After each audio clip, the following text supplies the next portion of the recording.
I am legend movie के start में हम देखते हैं कि एक डॉक्टर का इंटरव्यू टीवी पर आ रहा होता है। ये डॉक्टर पब्लिक को बता रही होती हैं कि हमने कैंसर का इलाज ढूंढ लिया है। इंटरव्यू लेने वाली शख्स जब पूछती है कि आपने आज तक कितने लोगों का इलाज किया, तो वो डॉक्टर जिसका नाम एलिस होता है वो बताती है कि 10,000 लोगों का, और सब के सब लोग ठीक हो गए थे। मतलब इनका इलाज 100% काम करता है। और ये इंटरव्यू खत्म हो जाता है और मूवी की कहानी 3 साल बाद की दिखाई जाती है। यहाँ पर अमेरिका के शहर मैनहट्टन को दिखाया जाता है जो मुकम्मल तरीके से वीरान हो जाता है। यहाँ पर बहुत सी गाड़ियाँ लगी होती हैं लेकिन कोई भी शख्स नहीं होता। तमाम बिल्डिंग्स खाली होती हैं, कोई इंसान यहाँ पर नजर नहीं आ रहा होता। और उसी वक्त हम देखते हैं कि लाल कलर की कार बहुत स्पीड से आ रही होती है और इस गाड़ी के अंदर इस फिल्म के मेन हीरो विल स्मिथ होते हैं और विल स्मिथ का डॉग भी इसी गाड़ी के अंदर मौजूद होता है। हम ये देखते हैं कि ये तेज गाड़ी चलाते हुए हिरन का शिकार कर रहे होते हैं। हिरन तेजी से भाग रही होती है और वो स्पीड में इसके पीछे जा रहे होते हैं। काफी स्ट्रगल के बाद जब ये हिरन का शिकार करने लगते हैं तो उसी वक्त एक शेरनी आ जाती है और वो इस हिरन को झपट कर उसका शिकार कर लेती है। अब विल स्मिथ चाहते तो अपनी गन से शेरनी को मारकर ये शिकार हासिल कर सकते थे,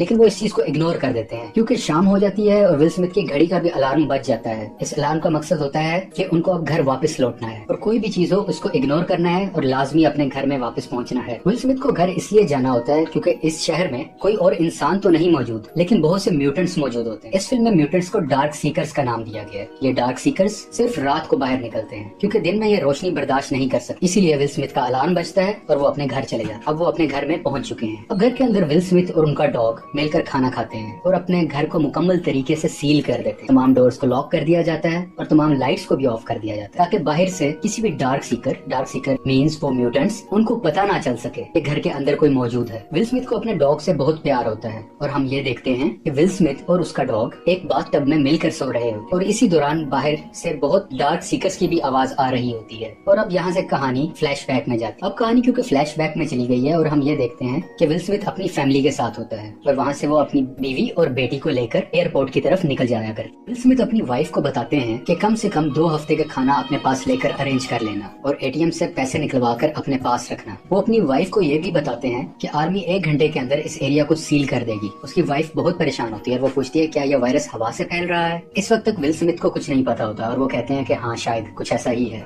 और इसके बाद ये एयरपोर्ट पहुंच जाते हैं। एयरपोर्ट पर आकर ये देखते हैं कि यहाँ बहुत से लोग मौजूद हैं क्योंकि सब लोगों को अपनी जान बचानी है और सब लोगों को इस शहर से बाहर किसी महफूज मकाम पर जाना है। लेकिन एयरपोर्ट की सिक्योरिटी सिर्फ उन लोगों को इजाजत देती है जो इन्फेक्टेड नहीं है ताकि ये बीमारी दूसरे शहरों में ना जाए। यहाँ पर हम देखते हैं कि एक खास किस्म की मशीन सिक्योरिटी एहलकार इस्तेमाल कर रहे होते हैं जो ये बता देती है कि ये इंसान इन्फेक्टेड है या नहीं है। इस मशीन से विल स्मिथ का बच्चा तो क्लियर हो जाता है, लेकिन जब उसकी वाइफ इस मशीन से गुजरती है तो पता चलता है कि विल स्मिथ की वाइफ बुरी तरह से इन्फेक्टेड है, जिसकी वजह से सिक्योरिटी विल स्मिथ की वाइफ को जाने से रोक देती है।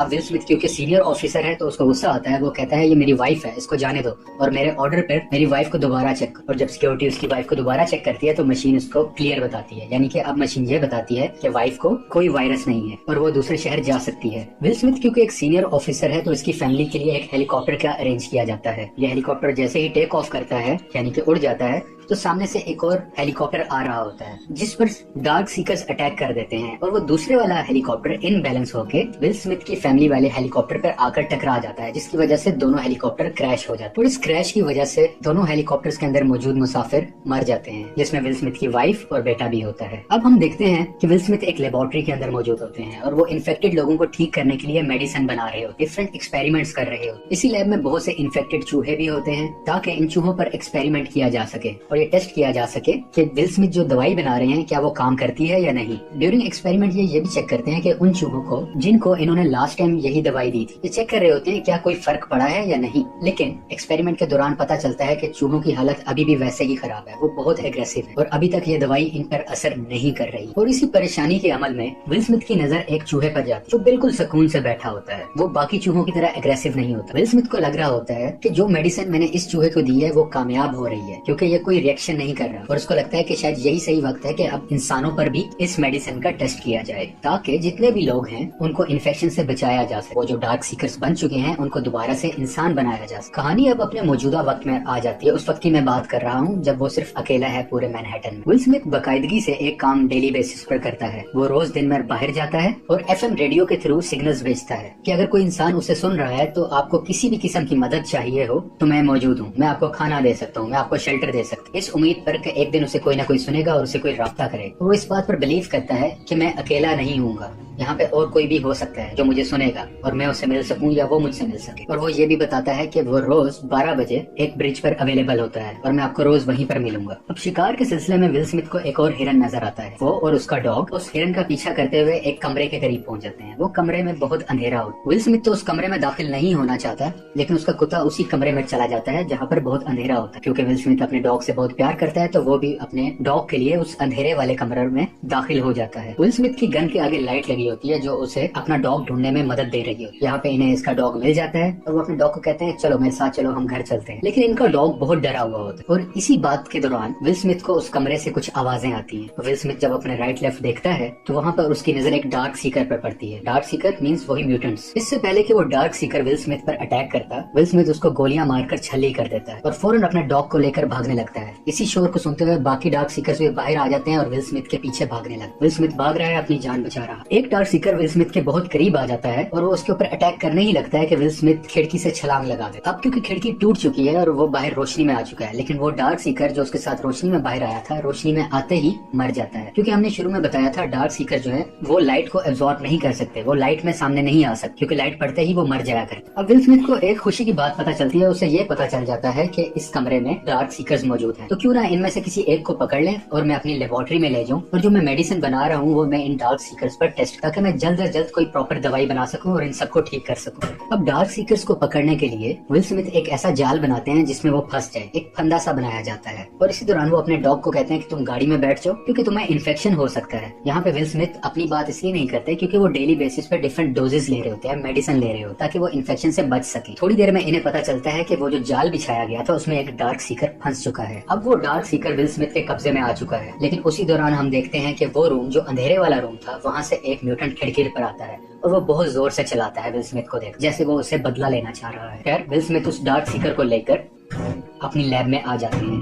अब विल स्मिथ इस म्यूटेंट पर वही दवाई का इस्तेमाल करते हैं जो उन्होंने उस चूहे पे की थी। वही चूहा जो उन्हें लग रहा था कि वो ठीक हो रहा है। दवाई देने के कुछ बाद ही उस डार्क सीकर की सांसें आहिस्ता होने लग जाती, उसका हार्ट रेट कम होने लग जाता है, जिससे विल स्मिथ को लगता है, उन्हें एक उम्मीद आती है कि शायद ये ठीक हो रहा है। और उसी वक्त वो म्यूटेंट जाग जाता है और जोर से चीखे मारने लगता है और उसके बाद वो बेहोश हो जाता है। और विल स्मिथ काफी मायूस हो जाते हैं कि इलाज मुकम्मल तरीके से नहीं हो पाया। यहाँ पर विल स्मिथ एक वीडियो रिकॉर्डिंग कर रहे होते और वो ये इस बात का खुलासा करते हैं कि जो दवाई मैंने बनाई है वो मुझे तो बचा सकती है इस इन्फेक्शन से, लेकिन जो ऑलरेडी इन्फेक्टेड हो चुके हैं उनको ठीक नहीं कर सकती।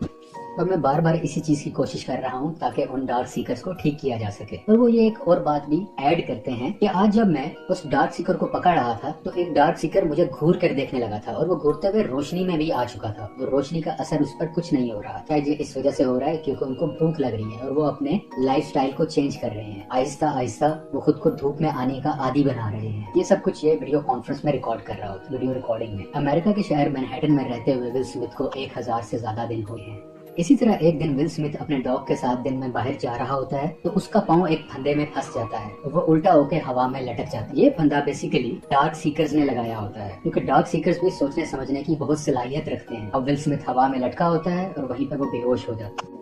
ये फंदा बिल्कुल उसी तरह लगाया गया था जैसे कि एक दिन पहले विल स्मिथ ने डार्क सीकर्स को पकड़ने के लिए लटकाया था और अब डार्क सीकर्स ने बिल्कुल उसी तरह कॉपी करके विल स्मिथ को फंसा दिया होता है। अभी दिन का वक्त और कुछ ही देर बाद विल स्मिथ की घड़ी का अलार्म बजने लगता है, यानी कि शाम होने वाली है, रात होने वाली है। और नीचे से विल स्मिथ का डॉग भी बार बार भौंकता है उसे उठाने के लिए कि यहाँ से आजाद हो जाओ ताकि हम निकल सके, क्योंकि ये टाइम डार्क सीकर्स का है और वो इस टाइम बाहर आ जाते हैं और अगर वो बाहर आ गए तो विल स्मिथ की खैर नहीं।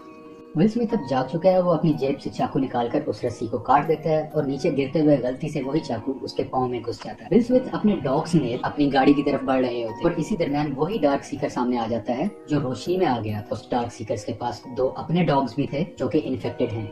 वो डार्क सीकर अपने कुत्तों को विल स्मिथ और उसके डॉग पर अटैक के लिए छोड़ देते। विल स्मिथ उन दोनों कुत्तों को मार तो देता है लेकिन गलती से वही कुत्ता विल स्मिथ के डॉग को भी काट लेता है। विल स्मिथ परेशानी की हालत में अपने डॉग को अपने घर लेके आता है। अपनी लैब में उसे तरह तरह की दवाइयां देता है कि शायद मेरा डॉग ठीक हो जाए, लेकिन उस पर कोई असर नहीं होता और विल स्मिथ रोते हुए अपने डॉग का गला दबाकर उसे मार देता है क्योंकि अब इसका डॉग मर चुका है तो वो फिर से अकेला हो चुका, क्योंकि शहर में इसके अलावा और कोई भी इसके साथ नहीं था और ये सीन बहुत सैड था इसके लिए। विल स्मिथ बहुत परेशान है और गुस्से में है और इसी गुस्से की हालत में वो दिन में बाहर नहीं निकलता बल्कि अब रात को बाहर जाता है कि मैं तमाम म्यूटेंट्स को मार दूं, तमाम डार्क सीकर्स को कुचल दूं। वो अपनी एक तेज रफ्तार गाड़ी में जा रहा होता है और रास्ते रास्ते में जितने भी डार्क सीकर्स आते हैं उनको कुचलता हुआ आगे बढ़ता है, लेकिन एक वक्त पर आकर वो फंस जाता है, उसकी गाड़ी रुक जाती है और उसका एक छोटा सा एक्सीडेंट होता है। अब विल स्मिथ जख्मी है और जख्मी हालत में वही डार्क सीकर जिसने विल स्मिथ पर डॉग्स छोड़े थे, या वही डार्क सीकर जो धूप में आ गया था, वो विल स्मिथ के पास आता है उसको मारने के लिए। बेसिकली ये डार्क सीकर इन तमाम डार्क सीकर्स का बॉस है। इससे पहले कि वो डार्क सीकर विल स्मिथ को नुकसान पहुंचाता, एक बहुत तेज रोशनी यहाँ पर आती है, जिसकी वजह से तमाम डार्क सीकर्स भाग जाते हैं और अंधेरे में छुप जाते हैं। क्योंकि विल स्मिथ का एक्सीडेंट हुआ होता है और ये काफी सेंसलेस हालत में होता है, और इसी दरमियान इसे आवाज आती है कि आप कहाँ रहते हैं, मुझे अपनी लोकेशन बताएं। विल स्मिथ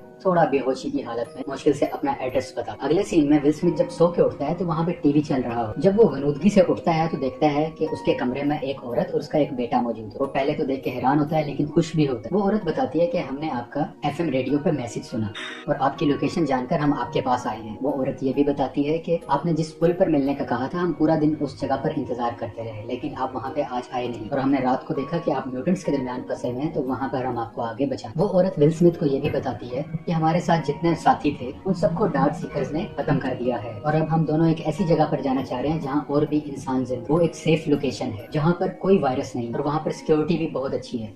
विल स्मिथ कहता है तुम इन गलतफहमियों से निकल आओ, ऐसी कोई जगह नहीं है, लेकिन वो औरत कहती है ऐसी जगह है। अब विल स्मिथ अपनी डेली रूटीन के मुताबिक घर को लॉक कर रहा होता है। इसके घर में इस वक्त एना और उसका बेटा भी मौजूद होता है। विल स्मिथ लॉक कर रहा होता है तो उसे बाहर से बहुत से डार्क सीकर्स की आवाज आती है जो उसके घर के बहुत करीब है। विल स्मिथ को शक होता है और वो इस औरत से पूछता है कि तुम रात को मुझे किस टाइम लेके आई थी घर। वो उसे बताती है कि बस सुबह होने ही वाली थी। विल स्मिथ कहता है कि जब तुम मुझे ला रही थी इन्होंने यकीनन देख लिया होगा और अब वो हमें खत्म करने के उन्होंने हमें ढूंढ ली। विल स्मिथ इस चीज के लिए पहले से रेडी था और इसलिए उसने अपने घर के बाहर डिफरेंट माइंस बिछाई हो ताकि कोई इसके घर के करीब आए तो वो ब्लास्ट हो जाए और इसके घर तक कोई ना हो। और इसी दौरान काफी म्यूटेंट्स का पांव उस पर आता है और वो म्यूटेंट्स या डार्क सीकर्स मरने लगते हैं, लेकिन ये तादाद में बहुत ज्यादा है। और कुछ ही देर में डार्क सीकर्स इसके घर के अंदर घुस जाते हैं जिनको विल स्मिथ अपनी गन से मार देता है। विल स्मिथ और उस औरत को लगता है कि हमने तमाम म्यूटेंट्स को मार दिया है और अब घर में कोई दूसरा म्यूटेंट या डार्क सीकर मौजूद नहीं। ये उसी डार्क सीकर के पास आते हैं जो उनकी लैब में मौजूद है, जिस पर ये लोग टेस्ट कर रहे होते हैं। ये इधर आकर देखते हैं कि वो डार्क सीकर अब तो रहा, यानी कि वो काफी हद तक इंसान बन चुका है और जितना भी इन्फेक्शन था उसे वो काफी हद तक कम हो रहा है। इन्हें लगता है कि हमारा इलाज कामयाब हो रहा है। और उसी दौरान इसकी लैब में बहुत से मजीद डार्क सीकर्स आ जाते हैं। अब इसकी लैब बहुत बड़ी है और दरमियान में एक बुलेट प्रूफ शीशा भी मौजूद है। विल स्मिथ इस शीशे को बंद कर लेता है। ये शीशा बहुत मजबूत है, ये बड़ी सी बड़ी बुलेट को भी रोक सकता है। इसका मतलब है ये डार्क सीकर्स भी आसानी से उस पोर्शन में दाखिल नहीं हो सकते जहाँ पे विल स्मिथ मौजूद है। ये तमाम डार्क सीकर्स उस शीशे को तोड़ने की कोशिश करते हैं लेकिन अभी तक कामयाब नहीं होते, जबकि दूसरी तरफ विल स्मिथ चीख चीख कर कह रहा होता है ये देखो ये भी तुम्हारी तरह एक डार्क सीकर है, ये ठीक हो रहा है और मैं तुम सबको भी ठीक कर सकता हूँ। और इसी डिस्कशन के दरमियान इन डार्क सीकर्स का जो बॉस है वो सामने आ जाता है और वो बहुत गुस्से में होता है और वो अपने सर से टक्कर मारने लग जाता है उस शीशे और हम देखते हैं कि उस शीशे में डिफरेंट क्रैक्स आने लग जाते हैं। आहिस्ता आहिस्ता वो शीशा टूटने लग जाता है। इससे पहले कि शीशा टूटता विल स्मिथ उस डार्क सीकर का ब्लड सैंपल ले लेता है जिसपे वो ऑपरेट कर रहा होता है, क्योंकि अब उसको लगता है ये क्योर मैंने ढूंढ लिया है। तो वो उसका ब्लड सैंपल ले लेता है और उस औरत को एक सेफ चैम्बर में बिठा दे और उसको वो ब्लड सैंपल भी दे देता है और वो कहता है कि जब तुम उस बस्ती में पहुंचो तो ये सैंपल उनको दे देना क्योंकि यही इस बीमारी का क्योर है। वो औरत विल स्मिथ को कहती है कि तुम भी मेरे साथ आ जाओ, लेकिन विल स्मिथ कहता है नहीं तुम लोग जाओ, ये लोग रुकने वाले नहीं है, इनको मुझे ही खत्म करना हो। यहाँ पर विल स्मिथ एक दराज को ओपन करता है और वहाँ से एक हैंड ग्रेनेड निकालता है और विल स्मिथ भागते हुए उन म्यूटेंट्स के करीब जाता है और इन तमाम म्यूटेंट्स या डार्क सीकर्स के दरमियान जाके अपने हैंड ग्रेनेड को ओपन कर लेता है और यहाँ एक बड़ा सा ब्लास्ट जिसमें विल स्मिथ और तमाम डार्क सीकर्स मर जाते हैं। ये एक सैड मोमेंट था हम सब के लिए। और अब हम देखते हैं कि एना यानी कि वो लड़की जो विल स्मिथ के पास होती है वो एक ऐसी जगह पर पहुंच जाती है जहाँ पर वो जाना चाहती थी, यानी कि वैसी ही बस्ती वैसी ही जगह जहाँ पे बचे हुए इंसान मौजूद है और वहाँ पर हाई सिक्योरिटी है ताकि कोई भी डार्क सीकर वहाँ पर ना आ सके। यहाँ पर एना को प्रोटेक्शन मिलती है और वो ब्लड सैंपल वहाँ पर मौजूद सिक्योरिटी को एना दे देती है। ये ब्लड सैंपल वही क्योर था जो विल स्मिथ ने एना को दिया था और इसी तरह विल स्मिथ ने अपनी जान देकर तमाम इंसानियत को बचाया और इसलिए ही शायद इस मूवी का नाम था I am legend. Indeed will Smith is a legend.